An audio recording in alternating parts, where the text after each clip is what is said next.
নমস্কার বন্ধুরা, আমার চ্যানেলে আরো একটি নতুন রেসিপি নিয়ে চলে এলাম। আজকে বানালাম ছানার মুক্তো পায়েস।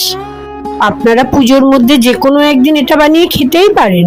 বানানো খুব সুবিধা আর খুব কম সময়েও হয়ে যায়। প্রথমেই আমি কিছুটা দুধ গরম করে ছানা কেটে নিলাম। এখন ছানাটাকে খুব ভালো করে জল ঝরিয়ে নিয়ে আরো পরিষ্কার জলে ভালো করে দুবার ধুয়ে নিলাম। ছানাটাকে ভালো করে না ধুলে এর মধ্যে থাকা লেবুর রসে আবার দুধটা কেটে যেতে পারে।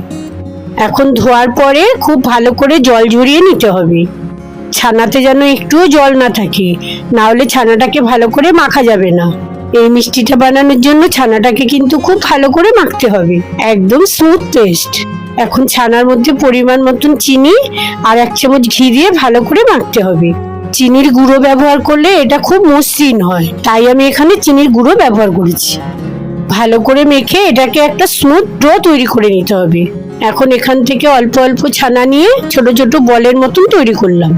ছানাটা খুব ভালো করে মাখা না হলে এই বল কিন্তু ভেঙে যাবে, তাই এই রান্নার সবচেয়ে গুরুত্বপূর্ণ হলো ছানাটা খুব ভালো করে মাখা।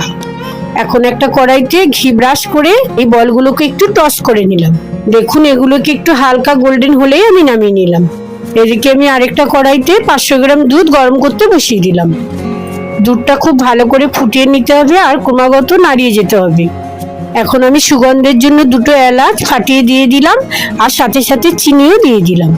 আবারও একইভাবে চিনিটা না গলা অবধি দুধটাকে নাড়িয়ে নিতে হবে। লক্ষ্য করে দেখুন, যতটা দুধ দিয়েছিলাম এখন তার হাফ হয়ে গেছে। ঠিক এই সময় আগে থেকে ভাজা ছানার বলগুলো দিয়ে দিলাম।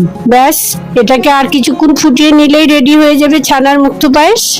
এর স্বাদটা কিন্তু খুব কড়া মিষ্টি হবে না, তাই যে কেউ এই মিষ্টিটা নিঃসংকোচেই খেতে পারেন। রেসিপিটি কেমন লাগলো অবশ্যই কমেন্ট করে জানান, আর চ্যানেলটিকে সাবস্ক্রাইব করে অবশ্যই পাশে থাকবেন। আজকের মতো এখানেই বিদায়, আর আপনারা পুজো খুব সুস্থ সুন্দর করে কাটান।